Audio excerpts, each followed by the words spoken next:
Creatures of the night, we are back with another review of AEW Collision. We actually had a pretty solid night. Once again, we did do a live stream of Collision, and then I got a chance to check out the last two matches on NXT Deadline. Both shows were actually pretty great, so if you missed any of them, go ahead and check them out.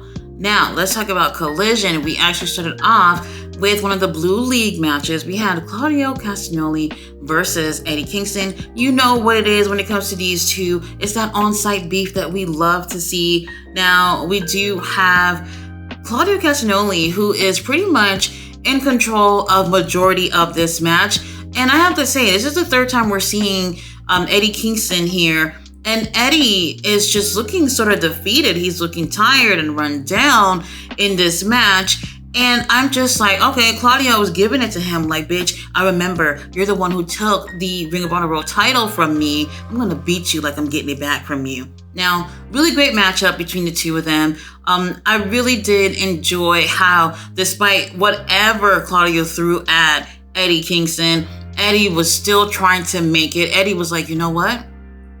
Maybe I might not get a three points from winning this match, but at least let me get a damn point from getting a draw in this match. All you gotta do is last 20 minutes. But I'm pretty sure 20 minutes in the ring with someone like Claudio Castagnoli feels like double the time. Now, as we're getting closer to the 20-minute mark here, I'm really looking at this and I'm just like, man, Claudio got this in the bag at this point. I doubt it's going to end in a draw. Now, with less than 2 minutes to spare, somehow, some way, Eddie Kingston scratching claws and ends up winning this match and get his first few points on the card. So he got 3 points now. Claudio also has 3 points as well.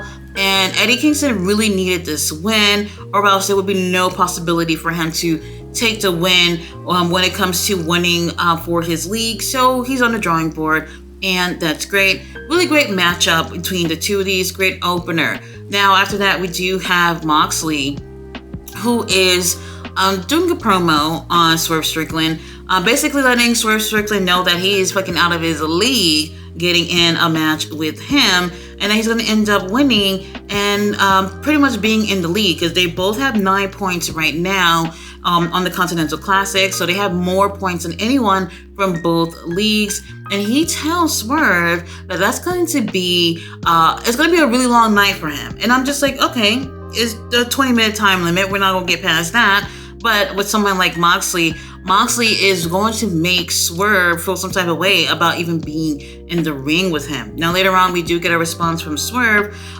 who responds to Moxley's promo, and Swerve is very confident here. He's already coming from that death match, and you guys know one thing that Moxley is known for is for his hardcore style. He's been in death matches himself, so Swerve feels like, hey, I got the experience too, bruh. I can whoop your ass and end up winning and having the most points on the Continental Classic. So it's going to be interesting to see those two go at it next week on Dynamite. I am totally here for it.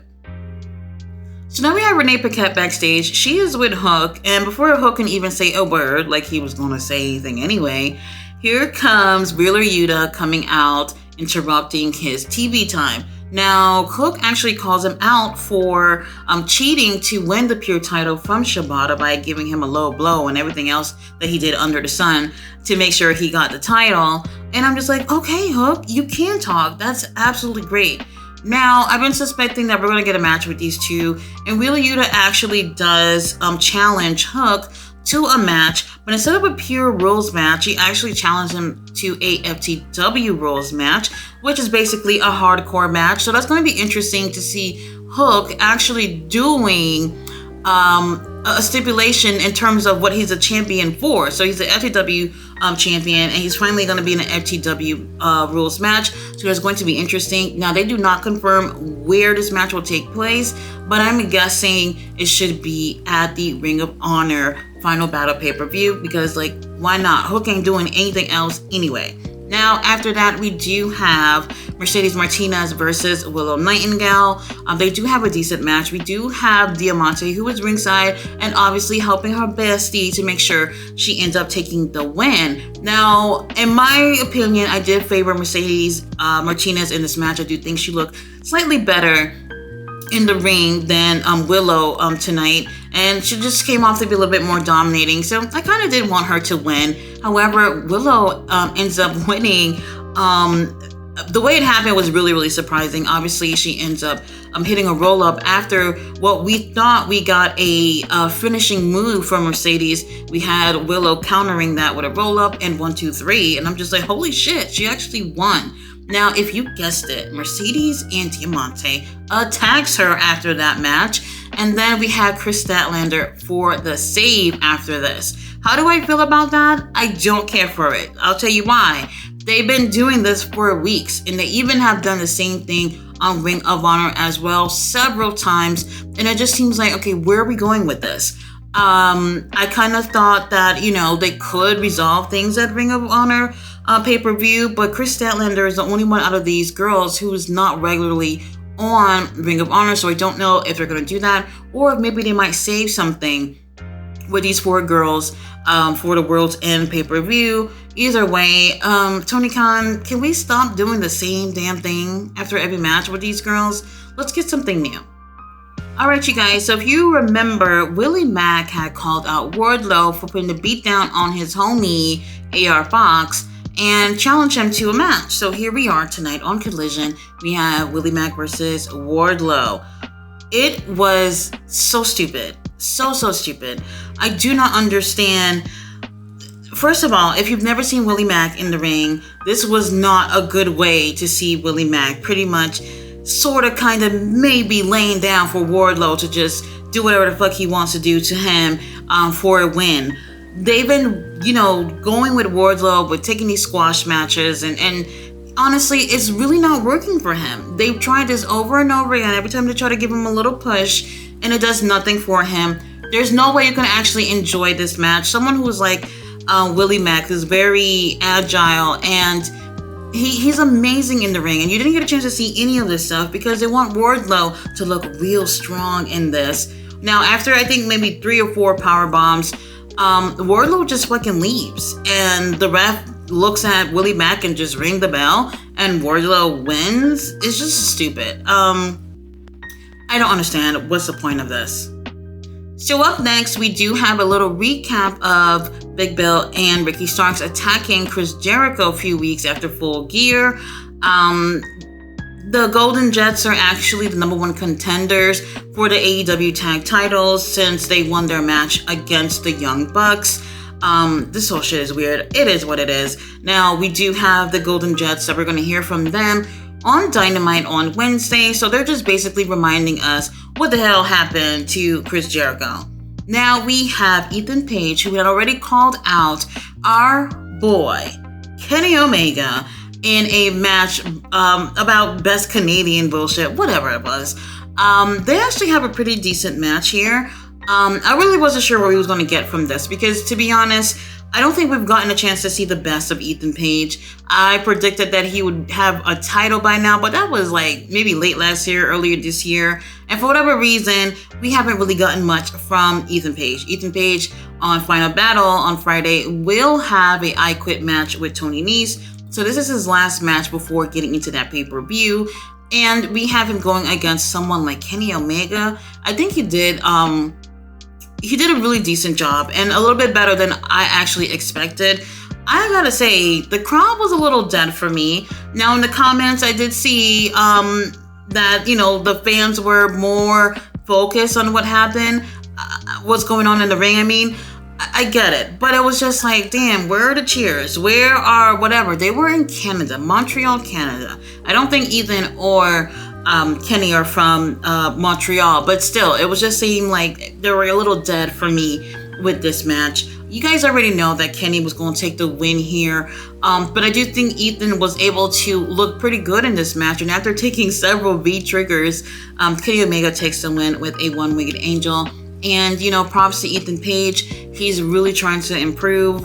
We see some changes with him in Ring of Honor. He got to work on promo skills a little bit. But he does have a great match with Kenny earlier. And I just feel like maybe he's not getting enough props when it comes to what he did in the match earlier. But I actually enjoyed it. Kenny, I saw your lip was busted after that match. Come this way, and I'll help you with that. Up next, we had CJ Perry, who is doing a promo on the behalf of Andrade El Idolo. Now, her husband Miro does interrupt. Obviously, he's being a bitter Betty about her helping Andrade get into this Continental Classic while his ass ain't doing a damn thing. Now, he lets CJ knows that, you know what, while the Continental Classic is going on, I'm not going to lay a finger on Andrade. But when that shit is over, it's on. And I'm just like, yes, that's what I want to see. I want to see these two guys go at it. However, it seems like they may save this match for the World's End pay-per-view. And I do think it's a little too soon because we actually haven't had any type of exchanges between Andrade and Miro. So I do want to see a little more of a feud play out between the two of them, and not so much of just CJ doing all the talking and then getting these two guys in the ring. I want to see a feud play out between the two of them.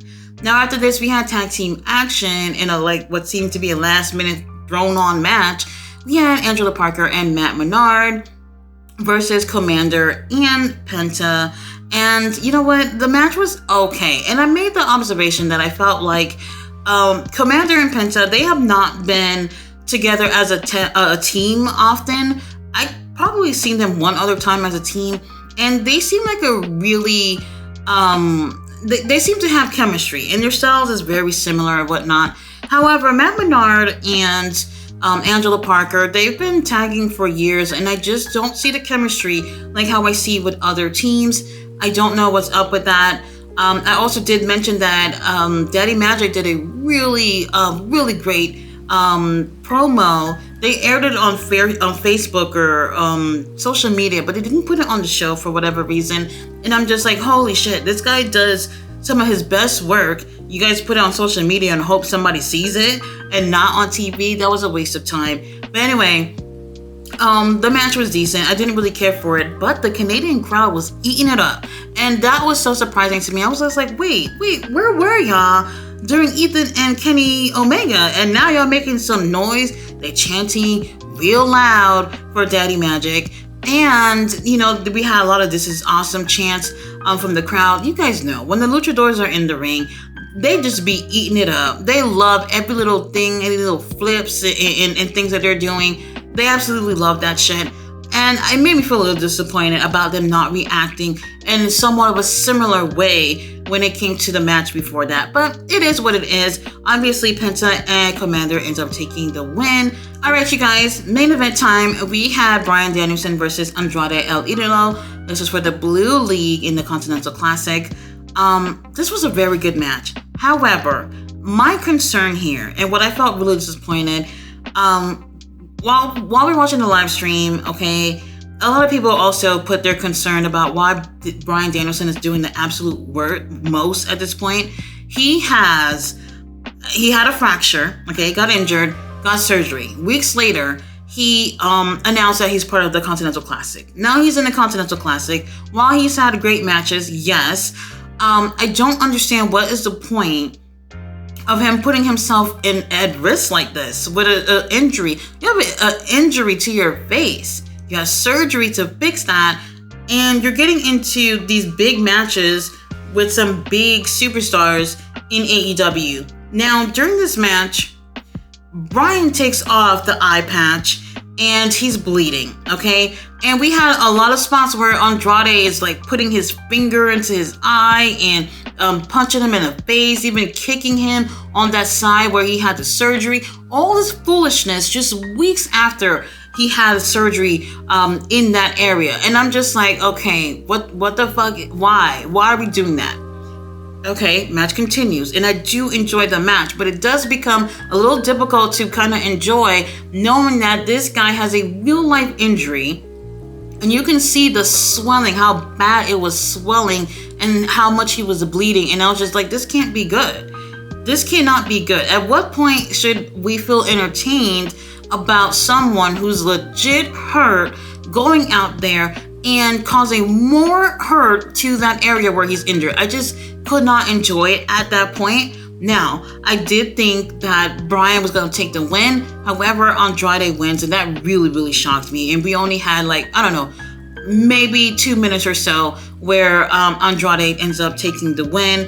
And after he wins, the doctors, the referee, BCC, even Andrade on his knees checking in on Bryan Danielson. And he doesn't even look good. Like, this is not even acting. This is literally this dude being in pain, bleeding, the fucking face is swelling. And I'm just like, why are you in this shit? And then you're part of the pay-per-view on Friday, which you didn't have to be part of. I understand you want to pay tribute to Jay Briscoe, but you really don't seem like you should be in situations like this. If you would have won the tournament, then he would be at the World's End pay-per-view. And if he didn't win the tournament, he might even still be on that shit regardless. And then he has a match with Okada at Wrestle Kingdom, and that's in January. I don't even think a full month away. And he's putting himself in all these situations while he's injured like this. Bro, I understand this is your last year as a full-time wrestler, but sit your ass down and heal up for a little bit before you get in the ring. You didn't even give yourself really any time to heal. And if you guys were paying attention, he was the latest person to start in the Continental Classic. By the time he started, people already had 2 wins already. And they try to wait it out just to let his face heal a little bit. But then look at a match that he has with Andrade today, where the injury itself was a main focus with Andrade. And I'm just like, why are we doing this? I'm a little disappointed. I did enjoy the match, but towards the end, it was like, this is too much. So now Andrade has 6 points in the Blue League. Bryan has 3. I don't even know if they can honestly say that Bryan's going to be able to continue. So they haven't showed what his next match is going to be, but they showed pretty much everyone else's matches and what's coming up for next week for the Continental Classic. So is there a possibility that we might not see Bryan Danielson complete his time in the tournament? It's a possibility, but seeing how he's already pushed himself to do all this shit, he might just at least try to stick it out to the end. And either way, we'll still see him at Wrestle Kingdom in January. There's just no way at this point he's gonna give all that up. A little disappointed with what Bryan is doing. Just relax, stay at home, enjoy your kids, let your face heal up, and come back when you're actually ready. He did not look good tonight. But either way, it was a pretty decent episode of Collision. I did enjoy it for the most part, and also enjoyed the parts that I actually got to see of the NXT pay-per-view as well. So if you didn't check out any of those 2, go ahead and check it out. It's definitely worth the watch. Guys, thanks so much for watching my review. I will be back on Wednesday with Dynamite.